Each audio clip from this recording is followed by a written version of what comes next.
Good morning class. Today's topic is component of the capital market. इससे पहले भी हमने कैपिटल मार्केट क्या है, उसके क्या क्या कंडीशंस होती है, उन सारी चीज़ों के बारे में पढ़ा था। उसी स्टेप में हम आगे पढ़ रहे हैं component of the capital market. Mainly component इसमें दो कंडीशन में होते हैं। फर्स्ट होता है प्राइमरी मार्केट, या हम इसे कह सकते हैं न्यू इश्यू मार्केट, और सेकंड होता है secondary market. Primary market also called new issue market. जो न्यू इश्यू मार्केट है वो क्या मेनली क्या करता है, क्रिएट करता है financial claim the new issue market deal करता है सिक्योरिटी को, और मेनली ये जो भी शेयर है या जिस भी उसमें वो अपने आप को प्रेजेंट कर रहा है वो क्या होता है, फर्स्ट टाइम होता है। इससे पहले कभी भी उसने इस तरह के मार्केट में इस तरह से अपने शेयर या इश्यू जो भी न्यू इश्यू है उनको प्रेजेंट नहीं किया था। तो इस तरह से प्राइमरी मार्केट क्या होता है, टोटली न्यू होता है, और वो पहली बार अपने शेयर्स इस तरह से इश्यू कर रहा होता है। और इसमें कंडीशन ये होता है कि इसमें फ्लेक्सिबिलिटी बहुत कम होती है। फ्लेक्सिबिलिटी क्यों कम होती है, क्योंकि ये लॉन्ग टाइम प्रोसेस होता है। प्राइमरी मार्केट में मेनली हम क्या करते हैं, जो भी इन्वेस्टमेंट होता है वो लॉन्ग पीरियड के लिए होता है। अब लॉन्ग पीरियड के लिए क्यों होता है, क्योंकि ये प्राइमरी मार्केट है और इसमें जो कंपनी इन्वेस्ट कर रही है वो पहली बार क्या कर रही है, इन्वेस्ट कर रही है, और अभी उसको पूरा स्टेबल होने में और कंटिन्यूएशन में प्रॉफिट अर्न करने में एक लॉन्ग पीरियड का टाइम लगता है। तो जब आप इस तरह की कंपनी में इन्वेस्ट करते हैं तो आपका जो अमाउंट है वो कुछ समय के लिए क्या हो जाता है, लॉक हो जाता है। और फिर जैसे जैसे ये कंपनी ग्रोथ करने लगती है और प्रॉपर इसका इस्टेब्लिशमेंट होने लगता है, और जब इसका प्रॉफिट ज़्यादा से ज़्यादा इंक्रीज़ होने लगता है, तब आपको रिटर्न में इसमें डिविडेंड का अमाउंट या इंटरेस्ट का अमाउंट ज़्यादा से ज़्यादा मिलने लगता है। लेकिन ये टोटली डिपेंड करता है कि जो कंपनी है वो सक्सेस होती है या नहीं। जितना ज़्यादा सक्सेस होगी आपका अमाउंट भी उतना ज़्यादा होगा। इसमें रिस्क फैक्टर क्या होता है, ज़्यादा होता है, फिर भी ये कंडीशन क्या होती है, अप्लाई होती है। हालांकि प्राइमरी मार्केट में इन्वेस्टमेंट जनरली बहुत कम होता है, और जनरली आजकल लोग इसमें ज़्यादा इंटरेस्ट नहीं दिखाते। क्यों, क्योंकि इसमें लिक्विडिटी कम होती है और इसमें जो अमाउंट है वो लॉन्ग टर्म के लिए फंस जाता है। और इसमें आप शेयर को तुरंत अगर कैश में चेंज करना चाहें या दूसरे कंपनी में डालना चाहें तो वो पॉसिबल नहीं होता। तो इन सारी कंडीशंस के कारण इसके कुछ लिमिटेशंस हैं। लेकिन प्राइमरी मार्केट मेनली किससे रिलेटेड है, लॉन्ग टर्म से रिलेटेड है, और ये क्या करता है, ऐसा मार्केट है जहाँ पे कंपनी फर्स्ट टाइम अपने शेयर इश्यू करती है।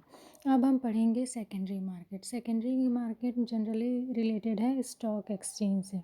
आप सभी जानते हैं स्टॉक एक्सचेंज क्या है, किस तरह से काम करता है। ठीक है, स्टॉक एक्सचेंज मेनली क्या करता है, ये डायरेक्ट रिलेटेड होता है पब्लिक से। स्टॉक एक्सचेंज जो होता है वो क्या करता है, परचेस और सेल करता है किसकी, सिक्योरिटी की। इसमें लिक्विडिटी या फ्लेक्सिबिलिटी बहुत क्या होती है, ज़्यादा होती है, और इसमें जो भी इन्वेस्टमेंट होता है वो बहुत लंबे समय के लिए नहीं होता है। ये आप पे डिपेंड करता है कि आप कब तक किसी कंपनी में अपने शेयर रखना चाहते हैं, कब उसे खरीदना चाहते हैं, कब उसे बेचना चाहते हैं। टोटली बहुत कुछ कंट्रोल आपके हाथ में होता है। स्टॉक एक्सचेंज के थ्रू आपको कंपनी की पूरी डिटेल मिलती रहती है।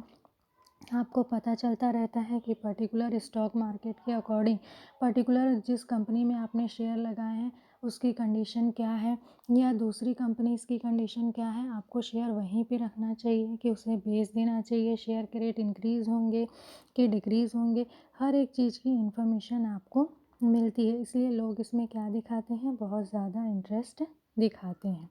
स्टॉक एक्सचेंज जो है उसका मार्केट कैसा होता है, बहुत बड़ा होता है, क्योंकि स्टॉक एक्सचेंज में क्या होता है, प्रॉपर जो कॉरपोरेट फंक्शन है उसको हैंडल किया जाता है।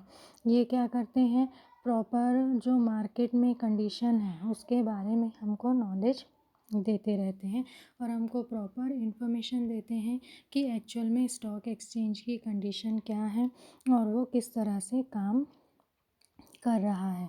तो जो आप इस तरह से डिफ़ाइन कर सकते हो कि स्टॉक एक्सचेंज क्या है, एक प्रॉपर फंक्शन है कॉर्पोरेट इंटरप्राइज से रिलेटेड, जिसमें हम क्या करते हैं, इन्वेस्टमेंट करते हैं, प्रॉपर कंटिन्यूअस मार्केट का एनालिसिस करते हैं, नेगोशिएशन करते हैं, लिक्विडिटी इसमें होती है और प्लस मेन इसमें सेफ्टी होती है। मीन्स गवर्नमेंट का और टैक्स का और सेबी इन सब का इसमें प्रॉपर क्या होता है, कंट्रोल होता है। तो हमें इसमें इन्वेस्ट करने में बहुत ज़्यादा रिस्क होता है, लेकिन ये जो सारे इनसे जुड़े होते हैं ये इस रिस्क लेवल को कम करने में सपोर्ट करते हैं, जिससे कि हम स्टॉक मार्केट में या स्टॉक एक्सचेंज में आसानी से क्या करते हैं, इन्वेस्ट करने के लिए तैयार होते हैं। Origin and growth of stock exchange. India में फर्स्ट जो एक स्टॉक एक्सचेंज बना था वो कहाँ पे बना था, बॉम्बे में बना था।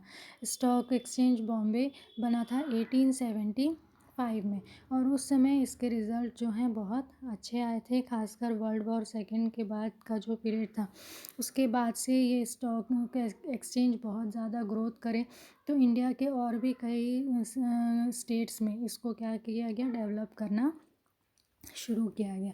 स्टॉक एक्सचेंज से हमें प्रॉपर क्या क्या कंडीशंस या इसके मेन क्या क्या ऑब्जेक्टिव होते हैं। पहला जो मेन ऑब्जेक्टिव होता है ये क्या करता है, regulate stock market practice. Means ये प्रॉपर हमें स्टॉक मार्केट में किस तरह से काम करना है उसके प्रोसेस को समझने में सपोर्ट करता है।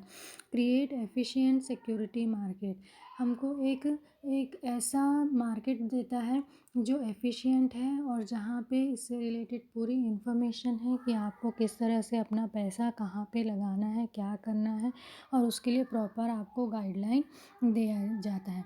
फेयर डीलिंग होती है और प्रोटेक्शन होता है, जिससे कि इन्वेस्टमेंट जो इन्वेस्टर है वो आसानी से क्या करता है, यहाँ पे इन्वेस्टमेंट करने के लिए तैयार हो जाता है। Improve the working of stock exchange, continuation में वर्किंग जो है उसकी किसकी, स्टॉक एक्सचेंज की, वो कैसी हो रही है, इम्प्रूव हो रही है और हमको उससे बेटर रिजल्ट भी मिल रहा है। और कंट्रोल करते हैं किसके, जो अलग अलग सिक्योरिटी डिपार्टमेंट है, जैसे मैंने बताया टैक्स डिपार्टमेंट, गवर्नमेंट के अलग अलग सेक्टर, ये सारी चीज़ें इनको प्रॉपर वे पे कंट्रोल करती हैं, जिससे कि हमारा रिस्क लेवल जो है वो बहुत ज़्यादा क्या हो जाता है, कम हो जाता है। अब ये कौन कौन से हैं एक्ट जो एक्सचेंज स्टॉक एक्सचेंज को कंट्रोल करते हैं, इसमें सबसे पहला आता है कंपनी एक्ट, दूसरा आता है इनकम टैक्स एक्ट, फिर थर्ड आता है फॉरेन एक्सचेंज रेगुलेशन एक्ट और एक मेन है सेबी जो बना था 1988 में। तो ये सारी चीज़ें टोटली क्या करते हैं, आपके स्टॉक मार्केट को कंट्रोल करते हैं। ये यहाँ पे आपकी लिस्ट दी है जहाँ पे proper name of stock exchange है, ईयर ऑफ इस्टेब्लिशमेंट है और टाइप ऑफ एसोसिएशन है। मीन्स उनके काम करने का जो कंडीशन है वो किसके अकॉर्डिंग है, वो सारी डिटेल इसमें है। तो सबसे पहला वाला जो बना था वो कहाँ बना था, बॉम्बे में, फिर उसके बाद अहमदाबाद में, कलकत्ता, मद्रास, इंदौर, हैदराबाद, इन सभी जगहों में इस तरह के स्टॉक एक्सचेंज हैं और ये प्रॉपर हमें क्या करते हैं, इन्वेस्ट करने के लिए सपोर्ट करते हैं। तो ये क्या था आपका स्टॉक एक्सचेंज। अब इसी में हम आगे पढ़ेंगे listing of securities. Stock exchange में जनरली क्या होता है, कंपनियों के नाम लिस्टेड होते हैं। अब ये लिस्टेड प्रोसेस क्या होता है, लिस्टेड प्रोसेस मीन्स मेनली क्या होता है, जो कंपनी है वो अपने नाम को कहाँ जुड़वाती है, स्टॉक एक्सचेंज में जुड़वाती है। अब क्यों जुड़वाती है, स्टॉक एक्सचेंज में नाम जुड़वाने से कंपनी की जो गुडविल है वो क्या हो जाती है, इंक्रीज़ हो जाती है, वो फेमस हो जाती है और जो मेन उनका रीज़न होता है वो क्या होता है, पब्लिक से शेयर कलेक्ट करना, मीन्स उनसे ज़्यादा से ज़्यादा इन्वेस्टमेंट कलेक्ट करना। तो ये सारी जो कंडीशन है वो किसके थ्रू होती है, स्टॉक एक्सचेंज के थ्रू होती है। तो हर एक कंपनी चाहती है कि उनका नाम क्या हो, स्टॉक एक्सचेंज में लिस्टेड हो।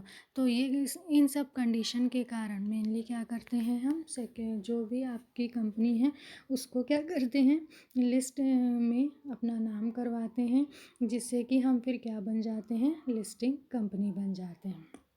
Advantages of listing. लिस्टिंग के क्या क्या एडवांटेजेस हैं। It provide liquidity. सबसे ज़्यादा जो मेन चीज़ है लिक्विडिटी। जैसे कि अगर आप प्राइमरी मार्केट में रहते हो तो वहाँ पे आपको लिक्विडिटी नहीं मिलती, तो आप पर्टिकुलर उस कंपनी में इन्वेस्ट नहीं करते। लेकिन जब वही आप अपना नाम शेयर कंपनी में लिस्टेड करा देते हो तो आपको सबसे बड़ा फ़ायदा क्या मिलता है, लिक्विडिटी का। जैसे ही आपका प्रॉफिट ज़्यादा अर्न होने लगता है, लोग आपकी कंपनी में ज़्यादा से ज़्यादा इन्वेस्टमेंट करने लगते हैं और उनको लिक्विडिटी का टेंशन नहीं होता है। तो उन्हें पता है कि जैसे ही आपका प्रॉफिट रेट कम होगा वो आसानी से इससे बाहर भी हो सकते हैं। तो पहला फ़ायदा ये होता है।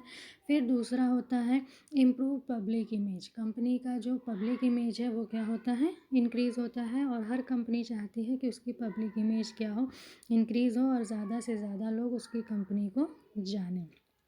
फिर नेक्स्ट होता है कंसेशन मिलता है इनकम टैक्स से। मीन्स जैसे ही आप लिस्टेड कंपनी बनते हो तो इनकम टैक्स एक्ट के अकॉर्डिंग आपको क्या मिलता है, इस तरह का रिलीफ मिलता है और आप इसका फ़ायदा भी उठा सकते हो। फिर उसके बाद ये क्या करता है, enable the company to market the security. Means company के को इनेबल करने में ये मार्केट सिक्योरिटीज़ क्या करते हैं, सपोर्ट करते हैं।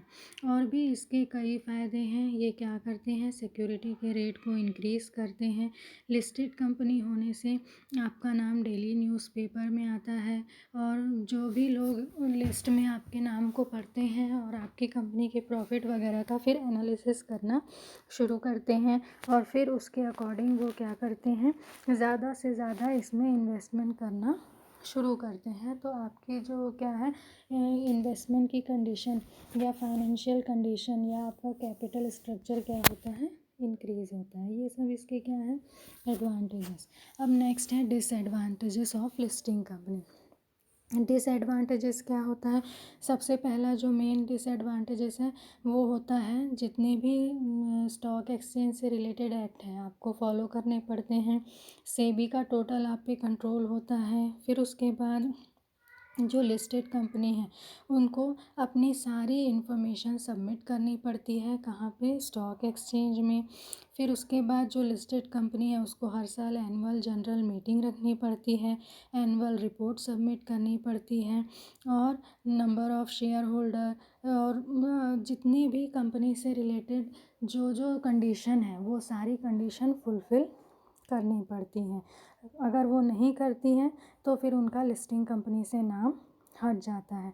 फिर उसके बाद जो नेक्स्ट कंडीशन है वो क्या होता है कि आपको प्रॉपर जो हैवी इन्वेस्टमेंट है उसको प्रॉपर प्रोसेस में लाना पड़ता है और दिखाना पड़ता है कि आपने उस इन्वेस्टमेंट का किस तरह से यूज़ किया।